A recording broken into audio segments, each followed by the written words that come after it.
what up, everybody? I'm Sunny. I'm Tally, and together we are. Yeah, Todd. Fuck. Okay, are we gonna say together? Are we gonna say together we are, or we are Todd? Together we are Todd. Together we make up. We are Todd. Together we are Todd.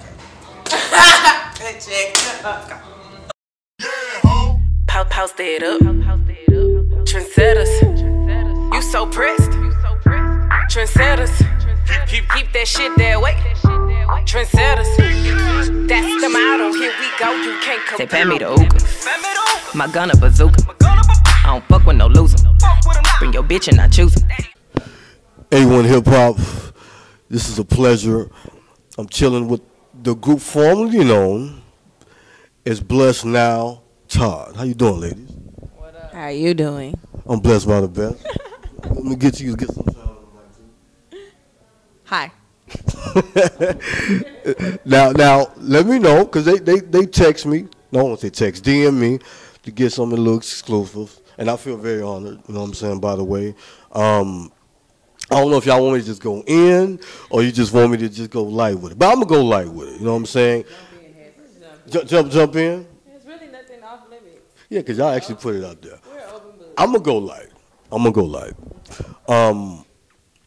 How do you guys feeling being that you are off, you starting over? It's actually great. It's a relief. Like, it's literally a weight lifted off our shoulders. I don't know, people, don't know, we are formerly known as Blush. Signed to Matthew Knows under Musicworld Entertainment. We were signed with him for 4 years. We were a group for 5 years before he came along.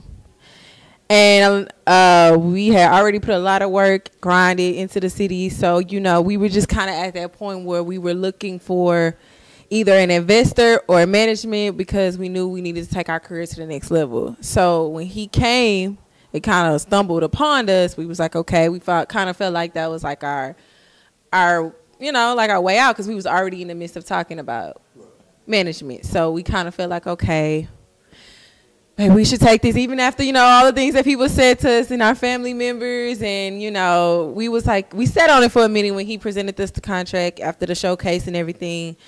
And we was just like, okay, we're going to take that chance. I mean, why not? He is the father of Beyonce. He has, for what we know, helped and created Destiny's Child get to where they are, #1 R&B group. And we wanted to be the #1 female hip-hop group. Oh, I did it. I'm sorry. But... On that part, right? Sorry, y'all. This is still fresh. So it's good. It's good. Fresh. I'm so sorry. When you get to a point as an artist, when you know your worth and you know your talent, and you know that people aren't matching that, it's time to go. You answered a few questions without me even saying something, but that's perfect. That's perfect. I mean, now with the old group, y'all was more of a 90s vibe, which I love. A1, we have the 90s part edition. I remember the mixtape you guys had maybe 3 years ago with you and the original member at first. And that mixtape was out. I actually saw y'all at the Springboard Festival. Yeah. Yeah, you know what I'm saying? So the original, so when I saw that, that's when I was just like, okay, these girls are special. And I had no idea you were signed with Music World Matches. Really? Yeah, when we dropped the mixtape, you seen we wasn't signed yet. So y'all was with them for like 5 years and 4. It made 4 in January. Now, what's the good thing about signing with Music World? Oh, we haven't been asked that question. Yeah. The good thing about being signed with Music World, of course, is the support financially at that, and also knowledge. Us being able to learn and see the ins and outs of the industry, and actually having a male manager, and basically seeing what all it took to, I guess, be managed by the person who managed Destiny's Child and pretty much played a part in their success and Beyonce's success. We were able to get our name around, get our songs played outside of Houston, Texas. We were able to grasp a lot of other places besides our home base, which was kind of like a curse and a blessing. We've gotten to go on tour with 7th Streeter, open up for her. That was an amazing lesson. Everything has been blessing for us to kind of step out on our own. We've See, he signed you guys. He took a chance. You know what I'm saying? So that's big as it on. You got to, you know, I mean, so, and then he did, let's keep it real, created Destiny's Child. You know what I mean? So, and let's keep it real. He's a smart guy. You know what I mean? So, but what I will say is about you guys is that you guys felt like you needed more of a push. And I've noticed a lack. I mean, when you did, what was that? The video with with you two of y'all, and it's like the video was very dark. You was wearing all black. Not Cinderella. It was old school. Old school. It wasn't really well. Well, that was I'm talking about the other one. The one after that was more of a new one. No, old school is more Cinderella. Dark, but what I'm. Both of them were really, I guess you could say, dark.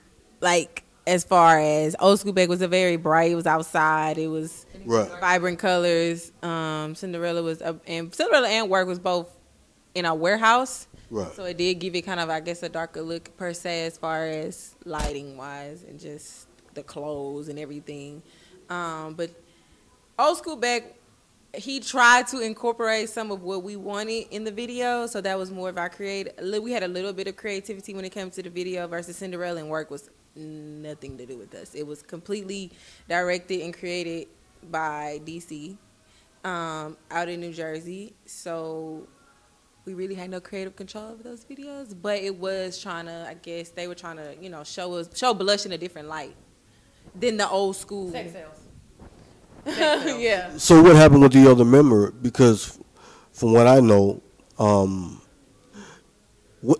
did she go solo? That's my point I'm trying to make. Or did you guys say, you know what, let me cut ties and go on my own?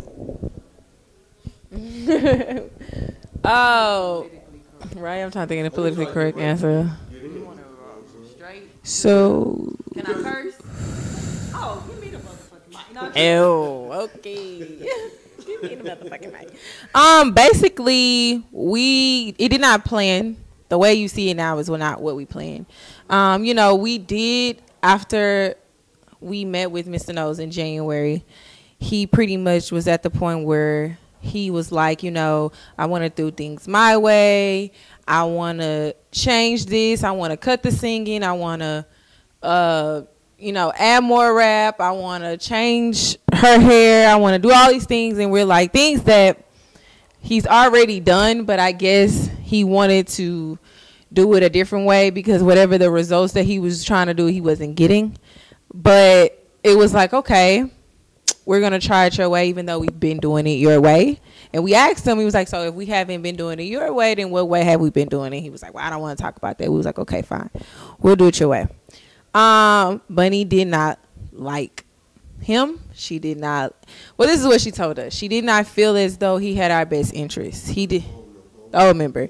She said that her parents felt like he was fucking us over and that she felt like he was going to fuck her. He wanted to fuck her. Like it was a sexual thing and that she was that sex kitten and, you know, that face. He wanted her to be that sex face. And she would come to us breaking down, crying, talking about how she didn't want to be, she like really was afraid of the industry and how they was going to tear her up. And our thing was we always tell Bunny, was like, you do not have to do anything you don't want to do. Right. We've anything. She's not from Houston, right? No, she's from Houston. Okay.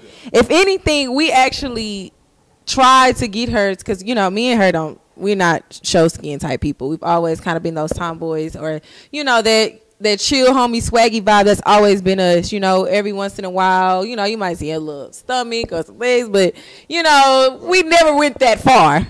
And Mr. Nose actually never told her to go that far. The only thing he ever told her was one day we was in practice and she was changing her shirt from a sports bra. He was like, oh, you have breasts. Don't hide them. And from there, it was like she took that and ran with it. And it became crop tops to shorts. Then it became shorts to panties to with the little, I don't even know, the garter things. Yeah, because originally, when she wasn't a rapper, right? No. Okay. Yeah, you seem like you was dragging with the conversation. You get straight to the point.